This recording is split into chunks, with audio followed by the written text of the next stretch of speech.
Good morning from Vietnam, Lisa. Thanks a lot for joining our Inside Sharing show and share your story with our audience. And on behalf of the listeners of the show, I want to say thank you to you. Well, I want to thank you for inviting me. This is such an honor and a privilege. And 462. Oh my gosh, that's amazing. I love that that's my number, and that's the number of people that you've created impact for. So appreciate you and thank you. Thank you very much. Lisa, I know that you haven't been to my country, so please take our invitation. Officially, if you Yeah, join to this part of the world, please let us know you have a new family that will take you and your family around town to show how beautiful that's our amazing. country is. Okay. That's so kind. And likewise, my friend, when you come to Canada, you must come and we'll take you around. Thank you, my friend. In our culture, it's very honored if we can have you to do a little sharing about you and the works that you do. Would you please do that for us? Sure. So, would you like me to go back in time or what I'm currently doing? Do whatever you want, you feel comfortable with. Oh, okay, sounds good. Well, I was born and raised in a very small town in Saskatchewan here in Canada, one of the smaller provinces of our beautiful Canada. I was born and raised by two entrepreneurial parents, but they didn't start as entrepreneurs. My mother was an assistant to a doctor, and my dad was actually a Royal Canadian Mounted Police officer. And my dad had a desire to farm, and my mom always said she'd never marry a farmer. Well, she didn't marry a farmer, but she ended up being married to a farmer. So they started a farm together, and they had me, and I'm the only child. And I learned what hard work and entrepreneurship, but more importantly, my dad didn't call it entrepreneurship. He called it building a business, because Hmm. that's exactly what it was. It was building a business, right? And multiple businesses, in fact. And so this idea of entrepreneurship, although it sounds really sexy, if you will, we're really just building businesses, and it's hard work, grit, and grace behind those businesses that really allow us to flourish and create impact, and more importantly, create those opportunities and possibilities for people to belong with us so that Hmm. they're our running mates and that we can create impact together. And that's really important to me. Wow. For your amazing journey, and then you introduce this in a very short period of time. So like only like a minute or so. So let's examine that all together. Is that okay? Okay. All right. Yeah. Okay, let's travel time. Okay. Lisa, when I was young, I want to be an astronaut, and Yep. so wearing a suit and then jumping in different planet. That was my dream. Life did not give me anything to do close to it. All right. So when you Wow. was young, I want to know what was your dream about your future self, though. Well, I always wanted to be a police officer. Police I officer. from the time I was little, there was nothing else I wanted. It Yeah. was that kid that knew what I wanted, and I was going after it. And when I graduated from high school, I did. I actually enrolled in law enforcement training, and I got to do 6 months with the city of Edmonton in sex crimes, and that ended my policing career. It was a place where I knew I did not want to be. It was back in the early '90s where there wasn't a lot of women in the art in the policing service. Times look very different now. And I actually ended up going back to school. And while I was in school, I got a job as a private investigator. And I worked for that private investigation firm for about 6 months. And then born and raised to a businesswoman and a businessman, I knew that I could do things differently and better, perhaps. Maybe a little bit of naivety there. But so I quit and I started my own private investigation firm, and I never looked back. you know, when you were younger, you can dream to become anything in the world. You can, and do Yep. any kind of job. Why the being a police officer I, seems to be good, resonate to you back then? yeah. Well, because I've always been incredibly curious. Ah. And I think curiosity is the key to abundance, and I think it's the key to possibilities. And in fact, I even wrote a book about it with I my know. great dear friend, Jim Cathcart. We wrote the book Intelligent Curiosity. And the idea behind the premises of that is it's about really how do you find more in life? And it's not just about money, it's about abundance. How do you find more possibilities, more connections, more opportunities, more areas of abundance as far as education and experience and travel? So it's just really when you're curious about anything, it doesn't matter what it is, it always takes you down a path of being uncomfortable. And Mm. when you're uncomfortable, you grow and expand. And that is the key to everything in life. Wow. And I, so I've always been uncomfortable. Lisa, I want to say congratulations on the book, and your Thank dear friend will also join in our show later of this month. So Oh, uh, good. yeah, so Oh, he I'm so good to hear that. yeah, Good. and we're gonna talk about that in a minute, all right? And let Sure. me and the audience hear your stories from like being a private investigator, because Yeah. like from that until what you are doing now, there's a whole different in between. We want to Well, know the it is transition. and it Yeah, isn't, huh? yeah.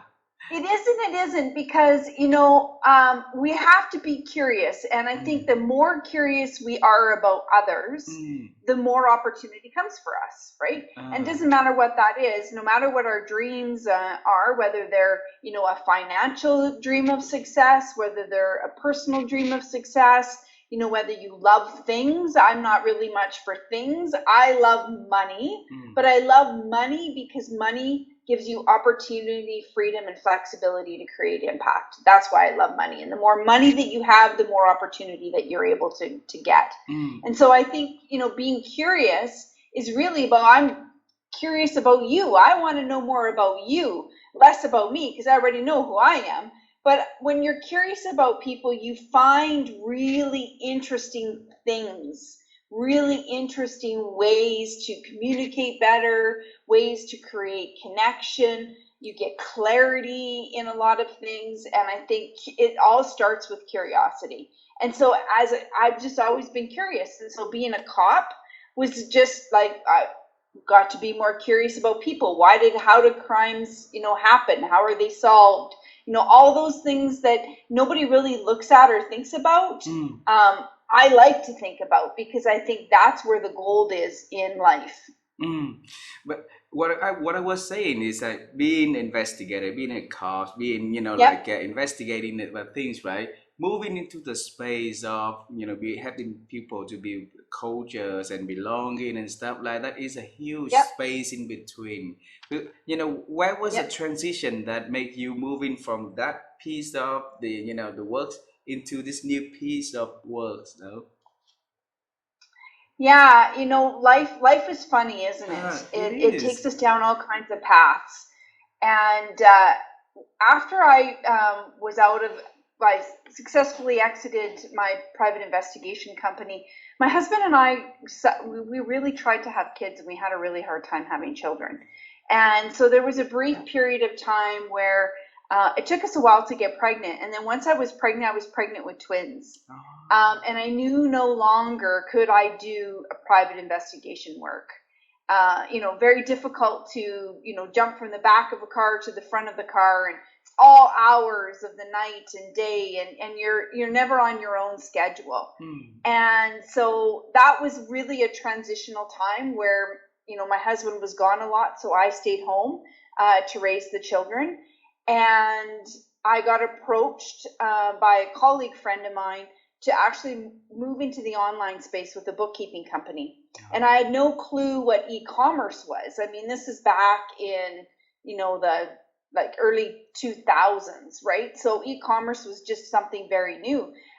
But it was exciting because I could stay home, I could raise my children. It was something completely different. It fed my fuel for curiosity. Hmm. And from there, I just started learning more about the online space and how, SaaS software works. And I learned to code and I learned all kinds of crazy things that really just led to more opportunities and different opportunities to where I am today.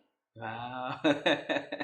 Well, so it's all starting from the when the .com starts, and then you start with your Yep, friend in the bookkeeping, yep. and so It, it, yeah, go it ahead. was funny, huh? At the time that we had it was a bookkeeping company. Mm. We had the bookkeeping company. Directories were a big thing. Do you remember, when we had all these directories, yellow pages Yeah, were yeah. just phasing out, which was the big phone books, and directories were becoming a thing on the internet. And I had the fortunate um, luck, or I don't know, whatever you want, gravitational pull, or whatever you want to call it, to meet a gentleman by the name of Ron Duke. And Ron Duke really was enlightening in the fact of all the possibilities that there was in the world that I never even knew existed. And so I'm forever grateful for that particular gentleman for really taking me under his wing and telling me, all about how the internet really worked and how e-commerce worked, and what was all happening in the world of software development and social media and everything. So just been very fortunate. Multiple people in my path Mm. have guided me along the way, and I think that's really important, right? We need to figure out ways to connect and add value for each other. Mm. And my mom always told me this, Lisa. So we always have angels that happen in our life, that comes to our life, right? Yeah, And Ron yeah, happened to be an angel that came into your life at the right time, yeah, and teaching you. But she also told me this, and angel happen because we invite them to happen. Your curiosities, and that drive the people to see the interest in you, and so that they be they be more interested to share more, to help. So it has to also partly very big part of that coming from you also, Lisa. So congratulations. yeah. Thank you. Yeah. Well, and I think too, I think how when we're real about adding value for others, it comes Mm, back. We don't mm, have to ask for it. It just comes back to us, right? mm. And then I am curious about from that space until what you are doing, all the things that you created lately since 2017. We see a lot of another different Lisa, and the realm of business that you've been creating is really, really different. Yeah. Tell us, how did you transition into that new realm of work though? Well, I'm still trying to figure it out, huh? I don't know. No, seriously, in all seriousness, I really believe in the power of connection and collaboration. I think that that's key. And I don't really believe in niching, but what I do believe is I believe in people. Mm, And everything that I look at today that's happening in my world of business is all because of the great people in my life. And yes, you have to have skills and you have to have knowledge and you have to have what I call unicorn abilities in order to add value to businesses and to other people. But it's really about those connections mm, and just living in an abundant life. mm, And now I have all these great things happening. I'm a multi investor in multiple businesses now. I've launched a new branding company, which is really all about the person and mm, building personal brands that are very purpose driven, mm, which leads to all kinds of other great things that are happening. And then, of course, my great work at Belongify, which is really about equipping leaders to advance their teams and really create the conditions for them to thrive and belong. mm, And most recently, I've always played a back position with a partnership with Dr. Tony Alessandro. He wrote The Platinum Rule. Are mm. you familiar? No, I will search on him. Yeah. So, are you familiar with the Golden Rule, huh? Yes, yes. Yes. So the Golden Rule says treat others how we'd like to be treated, right? Mm, But it's slightly flawed in the fact that, the right intention is there, but what if I want to be treated different than you? mm, Then there's a disconnect, right? So the Platinum Rule really tells us to treat others how they'd like to be treated. mm, And so it's about adapting your communication style, not who you are essentially at the core, but your behaviors and the way that you communicate with somebody else so you're heard, and mm, but not just heard, but you're actually inspire somebody to take the correct action. mm, mm. I'm really curious to just to know how all of that started. Is how because it has to have a reason, a trigger, or anything that made you to move into this space. Maybe it's an invitation, maybe it becomes because of the curiosity inside of you, the entrepreneur mindset inside of you that make you creating that and new path. You help us to share how it all of this change to Well, happen. yeah, it's interesting. I really believe in emotionally driven client service. uh, And so I think that that has a lot to do with it when we're really impactfully, emotionally, where we really just show up as our authentic selves. mm, It gives us the opportunity that we're talking about, right? But more specifically, I only invest and look at businesses that drives my purpose. mm, And if it's not in line with my purpose, and my purpose is to stand in the greatness of others, mm, and if it doesn't align with that purpose, I don't get involved. And the people that are coming along the journey are not, and I've been lucky and fortunate enough to be with them, mm, have some similarities in values. And I mm. think the older we get, I mean, I'm about to be 51 years old. Wow. I think we get even more aligned with what our values and our purpose are, and we begin to say no a lot more than we say yes. Mm. Thanks for saying yes to us, for joining the Yeah, show. absolutely. 100%. Anytime I can have a conversation with great people, I'm in. Hands down. Lisa, I wanna ask a question about curiosity. Okay, so your Yep. life has been driven by curiosity since you were young, Yep. and then and you tell us how do you maintain that curiosity and grow it over years like this? You know what? People make it really easy, huh? I'll tell Uh, you the secret. You want to know the secret?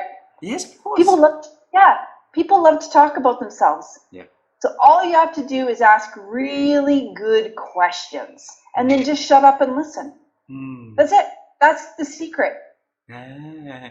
So ask people Like it's about not any themselves. great, but that is really the secret because people do really. Have you ever had that? Like here's a really good example. Have you ever had a conversation, with somebody, and you might have said 10 words through the whole conversation? Maybe it's a half an hour long, maybe it's an hour long, and the other person says, "Oh my God, that we had such a great conversation," but they talked the entire time.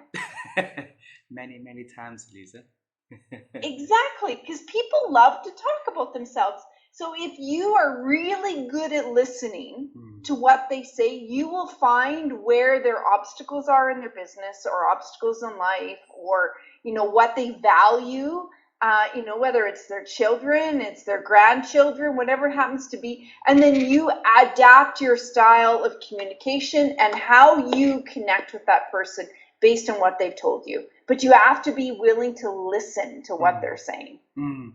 And the listening is a one skill that don't not teaching in any school, college, or university. Yeah. So we each have a different set of skill in listening, our own definition of listening. So Lisa, Yeah. you need to teach us how you listen. Would you? How do I listen? Yeah. It's interesting. It's interesting. I, for a very long time, used to interrupt people all the time because I was so busy trying to get what my thoughts were out, right? Mm. Um, and I started to recognize that pattern of behavior, probably in the last 10 years. And I work on it really, really hard because there is that piece of me who I see things so quickly. I'm able to connect dots, especially in business. Mm. I can see things very quickly and understand, okay, I need to connect that. It's like when you watch TV and you watch a crime and they've got the board, they've got all the arrows going everywhere. Well, that's my brain.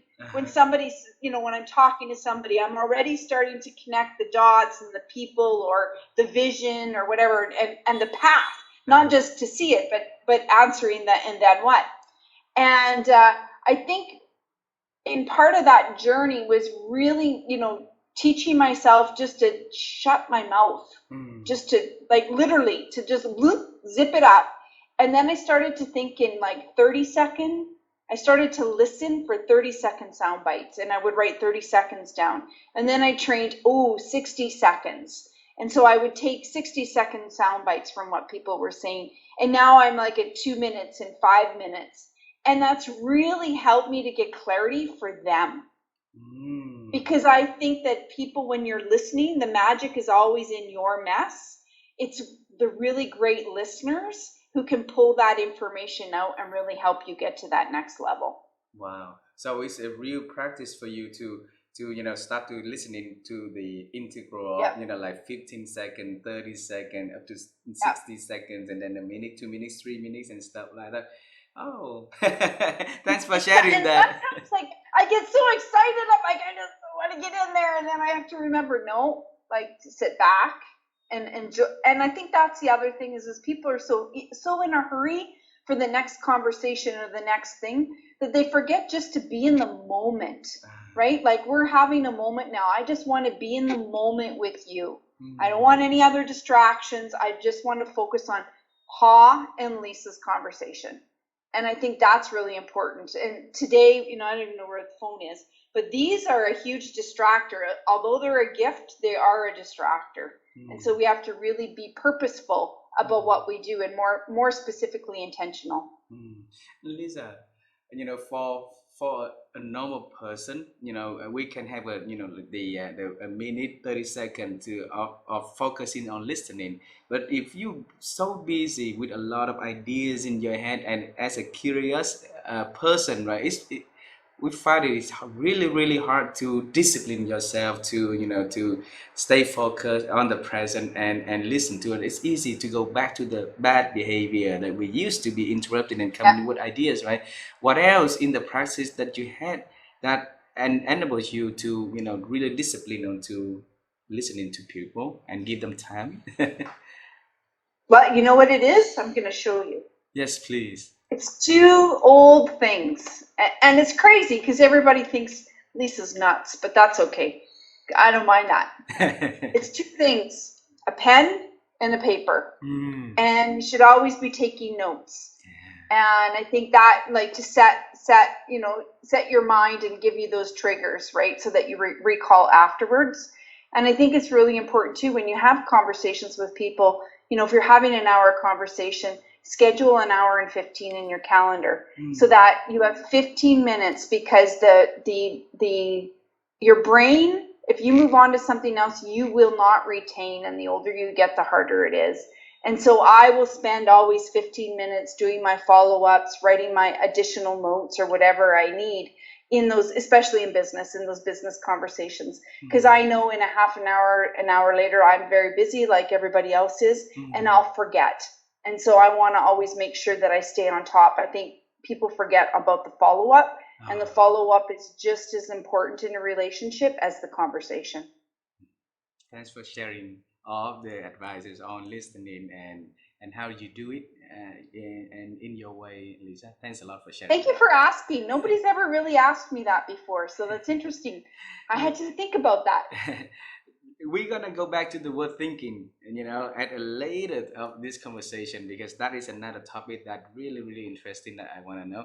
Now go back to the book that you write, and I want to say congratulations on many. Do you have a copy? I want to send you a copy. I would love to have one copy. And my daughter is she's coming back in Vietnam in December. Yeah, I will send you at the end of the day. Because I'm writing my second book. We're gonna get it also, okay? Yeah. Lisa, you're gonna like the title of it. I'll ask you later for in this conversation at later time. So Lisa, I have a lot of executive friends who, by the time they retire, there's two things that they share with me in comments about their regrets. One, they could have started their business when they were younger, but they did not do that, and you did. So you've been doing that, and you've been running many business. That's the first. Congratulations. Thank you. The second, they would always wanted to write a book to share their stories, their experience, and their advices to people. And they're yet doing that. You are doing one, and then you are doing on your second book. We want to say congratulations for that. Please bring us to how you and Jim do the book together. For the first one, the Intelligent Curiosity. Yeah. Tell us. Yeah. Yeah, so Jim and I were having a conversation one day, and he just said to me, "Lisa, I want to write more books, but I don't want to do it alone anymore. And I Mm, have all this knowledge and wisdom, and I want to write more books." And I said, "Well, Jim, I've never written a book. It's never been on my bucket list, but would you like to write a book together?" wow. And he's like, "That's a fantastic idea." And so we started writing. It took us 2.5 years, in all honesty, because we started down at one particular path, and we were going to write a book about how to find opportunity, and that was going to be the name of it. Ah, But in the end, the book actually morphed into intelligent curiosity and the art of finding more. ah, And so I think my advice to anybody who's thinking about writing a book is, don't get married to the title, get married to the content. get married to the Because it's content. the value of the content that matters, it's not the title. The title will come in the end Mm, of the book, and that will make the most sense. But I think the most important is the content, the knowledge, and the wisdom, and the experiences, and the stories that you have to share with others, so that they can fast track their life, right? So that they can, you said that, one of the things that your executive friends, had a regret of, is starting earlier. mm, Well, I think starting earlier may not necessarily be the regret. The regret is finding the fastest way possible and the most effective way to mm, grow and scale businesses, right? And there's nobody to tell those stories better than the people that have been in the trenches doing the work. mm, mm. Yes. So get married to the content. So Yes. how did you guys build that content together? Tell us about the book. What's in Well, there? I am blessed because Jim has a lot of knowledge. And our book together was the 31st book that he'd ever written. And Mm, so he had a lot of experience writing books, the structure of the book, the outline of the book. I was really the worker bee for the better part, because he really just, so the process, really what we did, for anybody who's listening, if you really want to know how to co-write a book, was find somebody like me who really wants to do the work and drop the knowledge. So in other words, I would interview Jim.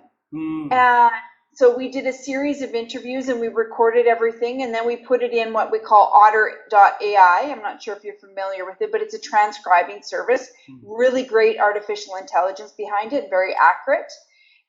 And then we started to formulate the book from those thoughts. And then I would interject my stories and my experience and my knowledge. And then we went to an editor and said, "Okay, here is our brain dump, literally. Now, can you organize it in a way that makes sense and tell us where the gaps are in the book?" And that's what she did. And that's where Intelligent Curiosity was born. So I think you just have to start writing. If you write lots of blogs, those can be foundational purposes for a book. And you have half the writing already done. Now you just need to expand on the thoughts and add stories to it. So I think we all have a book in us in some way. I uh-huh. think we get scared and overwhelmed with the thought of writing a book. Oh my God, I got to write a book. We probably already have bits and pieces of the book, especially if you've been in business for any amount of time. You've got a process, or you've built procedures or policies or whatever it may happen to be. You've made mistakes. That's where the magic really is in the mistakes. Mm. Nobody cares about the success. It's about what mistakes did you make and how did you overcome them. Mm. Thanks a lot for sharing that. And my wife and I are working on our first book together. So I Woo! will practice that with her Hey. later on today, and then try to see. So it's audio.ai is why, and is that the platform that you guys using? Yeah, Otter, OTTER O dot T T. IO, I think it is. Otter.io. Okay. Yeah, that was a transcribing service that we used. Yeah. Okay, Auto.io. All right, thanks for sharing that. So Yeah. we heard a lot about different kind of intelligence. So we want to know your definition of intelligent curiosity. What is that, and how do we build, intelligent curiosity inside Yeah. of us? Well, number one, we talk about it in our book, Uh-huh. wink, wink. But I think really we're all curious. We're born curious. We're Mm, naturally curious. When we wake up when we look at a newborn baby, a couple weeks old, they're looking around curious to see, right? Like they might not be able to see everything, but they're naturally curious. mm, Intelligent curiosity is about being intentional about the curiosity, mm, about being purposeful and strategic and focused about your curiosity, meaning that you're not just a looky looker at something, you're actually looking at the edges mm, of a problem or a solution or an experience to see what you're missing. That's focused and intelligent curiosity. mm, Asking really great questions that other people don't think of asking. mm, That's really intelligent curiosity. And then sitting back and waiting to see and looking to see what are the answers, what are the solutions, and then answering the and then what? mm, What's next? I mm, think it's one thing to ask the question. I think it's now how do we apply? How do we drive your continued curiosity about something, and always keep asking and then what, and then what, and then what, and eventually you get to the solution or to the answer that you're looking for. mm. So the power stay in the looking and asking question, then reconnecting everything, right? Yeah. At It's least, kind of like my good friend. I use this book. I actually use this story in the book. So Merrill Hodge was a quarterback for the Pittsburgh Steelers, and Merrill was very successful at being a quarterback in football. Not because he was in the center where everybody else was, but he was always on the edge of the football field, waiting for the ball to come him so that he could run where nobody else was. mm, And I think that's really important. When you are intelligently curious, you're thinking where other people aren't. You're looking where other people aren't. You're asking questions that other people aren't. mm. But Lisa, there's a lot of talk about the asking questions already, and Yeah. I am I'm curious because there are not a lot of talks about the looking, okay, and the Mhm. looking is also as important as the asking, because Yeah. if you don't look, you're not going to be able to see things for you to ask, right? So when you mentioned about the word looking, tell us how can we look for proper things, proper Oh, size. Yeah. I love this question. Okay. So, the next time that you're in a business meeting Mm, and there's two people on the other side of whether it's a Zoom or you're in a room and you ask questions and you're asking a question of one particular person, don't pay attention and look at them. Listen to the answer, but look at the person beside them and see how they're reacting to that person's answers. That will tell you more probably than what they're saying, because what they're not saying is probably more important than what they're telling you. wow. Thanks for sharing that, Lisa. Yeah. So tell us about the second book that you guys are writing, though. You are writing, yeah. Yes, so I am writing on my own so far. I've actually asked somebody else to write with me, but I'm waiting to see whether or not he's going to actually accept. But the book is called Belongonomics, Belonging what? and Belongonomics, and it's about the economy of relationships Uh, and how do you really drive connection and abundance. And it's not about a financial economics, it's about an emotional economics, about strategic relationships as an economics. So ah. it's looking at the currency of your relationships and the result of belonging differently. And how did you come up to that beautiful, book and ideas, though? Well, it's my life work, really. It really truly is my life work, and you've interviewed my great business partner Lauren, and when I met Lauren and we went down the path of Belongify, uh, that really started to craft my understanding. I could never articulate what I was doing. I just didn't know how to tell it or how to tell that story in any particular way or what was the name. I knew it was something I was doing with relationships and creating, connection and abundance and value driven and a purposeful life. But I never really knew what that word was until Belongify came along in my life. And then I'm like, it is the belongonomics of our relationship. It's not the economics and it's not the macro and the micro, but it is the belongonomics of what we're doing. And it is at the core of every relationship. Belongonomics. I'm looking forward to read it. So I'm looking forward to Thank you. learn from your Thank you. sharing and see where we can practice in our life. Learning is a part, but then the practicing and bring it into what we do is Yeah. important. So thanks for It's doing. it, how do you, when you learn something, how do you apply it? What's your method of, purpose driven of how you apply what you learn? Do you No, have a process? yes. Normally, I would take it, become to my in my body first. So I need to read it, and then I need to, internalize it into where I fully Yeah. understand.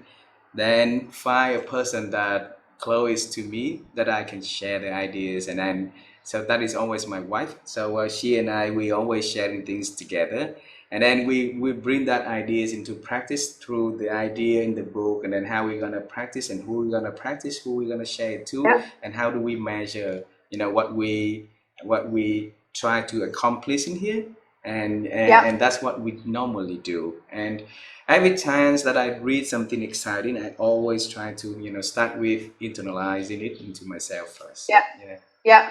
And is your book about belonging? Because belonging is very important to you as well. Yes. It is. Yeah. So, Tell me, can you huh? tell me a little bit about that or no? Say it again. I'm sorry. I was just asking if your book is about belonging, can you tell me a little bit more about that? Like, why is belonging so important to you? Because if you don't feel is the familiarity of that, if you don't feel is fit, right, is hard for you to build that sense of trust, that sense of yeah, like the sense of belonging. If there's books that you don't see the connection, you don't see the clicks, right? And then there's some other books or some ideas easily to click with you. Yeah, Yeah. So. yeah, yeah. Mhm. Interesting, interesting. And how about you? When you have a book and you read a book and you see wonderful ideas, how do you apply it, Lisa? Uh, I'm a little bit like you. I have to digest it. Ah. Often, it depends on the kinds of books. I really, as a child, I read a lot of Nancy Drew books. Actually, I don't know if you know the Nancy Drew murder mysteries, but as a kid, you'd open them up or choose your own adventure books or what have you. But now, as an adult, as a grown woman, I've only ever really read business books for the most part. It's very seldom will I pick up uh, anything outside of a business book. Uh, and I think I like a book. Audible for me, or like I like to listen to podcasts, but I get very frustrated very quickly, only because I like to write notes, Hmm. right? Like it's how I cement the ideas of what I'm hearing into my mind. Hmm. And so Audible is very difficult for me because how do I go back, right? Like a book, I can pick the book up and I can go to the page and I can read it and I can put it down and I can take it again and I can read it, right? And I love the smell of paper, Yep. right? You Yep. can't get that in an Audible version. Um, I think it has its purpose, but for the most part, I buy a lot of books. Wow. I also enjoy the smell of the book. Like Yeah, everywhere I go, I really I know. enjoy holding it in my hands and smell it when I read it, and I really enjoy it too. Lisa. I have a good story for you. So my daughters are in grade 12 and of course, you know, they'll ask me to do homework and I don't understand how they do, they're switching screens and everything's moving around so fast. And where's the textbook? Well, there is no textbook. What do you mean there's no textbook? How can you not have a textbook, right? Like it's just a different way of learning and I don't understand it. But what is interesting though is when I teach them to write things down rather than flip screens, so that they have this piece of paper in front of them with their answers, how much more effective it is for them to actually answer the questions in their workbook, which is in the Google Drive usually. But like, so, there is a power behind paper. You Mm. know, and I talked about that before, a pen and a paper, right? There's still power behind that as much as we get technology advanced. Exactly. I'm writing out notes Exactly. also for this conversation, so we have a lot Yeah, of things in common. yeah, yeah, I think it's important. uh, Lisa, I have two last questions for the conversation Okay. that we are having today. And the first question is something that you mentioned from numerous times in this conversation is about thinking. All right. Yeah. So my wife and I, we believe that thinking is critical to make change. So, people say that action is important, but without the thinking as the input, the action might lead into somewhere, we don't know. So that if we can have our thinking right, then action seems to be a lot, like in the right Yeah. directions. Yeah. And but we believe that our thinking ability these days is diminishing for many factors. So and then we need to make corrections on that. So so you are the 462nd person joining the show that we asking this same question. Lisa, how have you been helping you to expand your ability to think? That's a good question.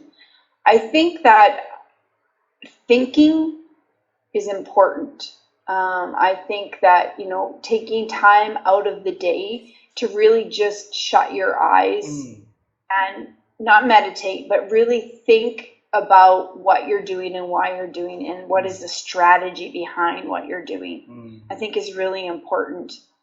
And I think we need to do it each and every day because if we mm, don't, we get caught in the busyness mm, rather than strategicness of what we're trying to accomplish. And I think thinking doesn't go without strategy.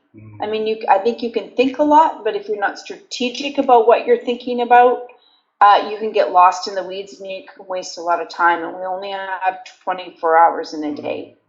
But I think for some people, depending on what type of personality they are, they get caught in the thinking and mm, they never take the necessary action. And so I mm, think it's a fine balance and an integration of truly understanding who you are and at your core of what you can accomplish.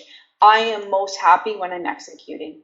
Most mm, happy when I'm executing. mm, Um, but some people like to be in that thinking, right? And their analysis, but then you get analysis by paralysis, right? mm, So I think it's important. I think we have to be careful that we don't fall into that line of we're thinking too much and not taking enough action, or we're taking too much action, but we're not being strategic about why what we're doing. And mm, so it's really like a teeter totter, and it's a fine balance between them. But I mm. think one is equally as important as the other. Yeah, I got it. I understand it, and I totally agree with you on that. So, so the thinking and the doing has to find its way to Yeah, balance yeah, and integrate so that it can be you know a thought will be well executed to make it something yeah, happen. and yeah. you know what? My wife and I are writing a book on the topic of thinking because of what we collectively collected from all these talks, like what we have right now, like, and we break it into the thinking into the eight, and like framework. The T representing for the timing. So exactly like you Okay. share. So we have to give thinking time, schedule a time in the day to really think about what we're doing, what is our mind, what's next, and stuff like that, so that we got I, things arranged. Yeah. I call my thinking my tub incubator. So So every incubator. day I go into the incubator and that's where I do my thinking. It's in the tub. Ah, that's a nice friend. Nice and relaxing friend. Because it's quiet, you're relaxed, you're open to new ideas Yeah. and thought patterns, right? I think we have to. I think the other thing for thinking is that we have to push ourselves out of our comfort zone. Mm, Otherwise, if we always stay where we're comfortable, we'll never break patterns mm, and create new patterns from the old patterns, right? So if you're always doing the same thing all the time and that same thing's not working, people get stuck in doing the same thing because it's what they know, right? mm, And in order to push yourself out of that comfort zone and push through it, you've got to start thinking differently. mm. Yep. And so you got to make space for that. Yep. Thanks for sharing that advice, Lisa. Now it goes to the last question for this conversation. Okay. All right, and it's about the future.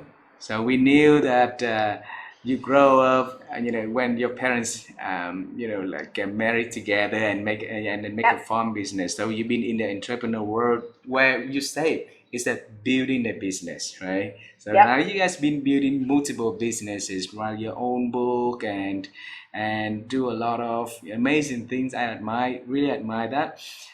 We're gonna head to the future a little bit. Is there anything that exciting beside writing the second book that you feel Yes, so I exciting and you want to share with us so we can celebrate with you in advance? sure. So just today we announced. So I have been working in the background, not for as long as the really great people that have built this new social access app. So there's a new social media app coming out called Quantum Pigeon, QP.me, and the idea is about Spell it again. QP.me. QP.me. Yeah, Okay. and you can find me on the app, and it's really about no algorithms. So who you follow is who you see, and as creators, and everybody in the world is a creator. I don't think that anybody is not a content creator in some way, shape, or form or fashion. And it's really about monetization of your creation, and living a life on that app of genuine authenticity, number one. And number two, being able to actually use an app, a social media app, in the way that it's intended. So it's not about somebody profiting off of the app. It's about sharing and collaborating what you create and helping others and giving back. And so I'm quite excited. I leave for Vegas tomorrow. We're doing our launch of the new app, and the gentleman behind it is a fellow Canadian. He sold his last company for, 3 digits of millions of dollars, and he's now looking to, I don't know what would be the word, change the landscape of how people look at social media, I guess. Wow, wow. Congratulations. And I'm sure that tomorrow is going to be a exciting day for you in Vegas, It right? will. Yep. Yeah. So enjoy the event, have a safe trip there, and let us know. Share with us the photos, share with us, how you feel about the events. Yeah. We're going to share that with you and celebrate that with you together, all right? Sounds good. Well, and I was so fortunate because I just gotten home I was in Texas, and a client of mine, I've been helping him with his brand and building his business and mentoring him, won the Texas Business Hall of Fame as a future legend, and he's 20 years old. Wow. 20 years old. Wade McCrory is his name, and so I'm excited for what the future brings, because when we have great people like that in our corner doing business, I can't imagine what the future is going to hold for us. Well, and it's all start with being curious throughout your Yeah, life, Lisa. The great. curiosity ignites all the greatness in what you do, the connection, the people that you bring to your life, and the Yeah. outcome of the works, that collaborations, and doing Well, things it's together. curiosity that brought us together. I know, isn't it? So, Lisa, thanks a lot for being so generous to join our show and spend your time to Thank share you. your stories, your advice, and amazing people that they've been part in your life. So, uh, I want to say thank you. I really Thank look you. forward to seeing you one day. I wish you well. I wish all the best, all the results, all of the supports that you need to create more amazing things to happen. All right. Likewise, my friend. Likewise. Only in abundance for you and your wife and your family. Thank you very much. Thank you very much. Thank you. Yeah, I'll see you next time. Okay. Bye for Bye now. for now. Bye for now.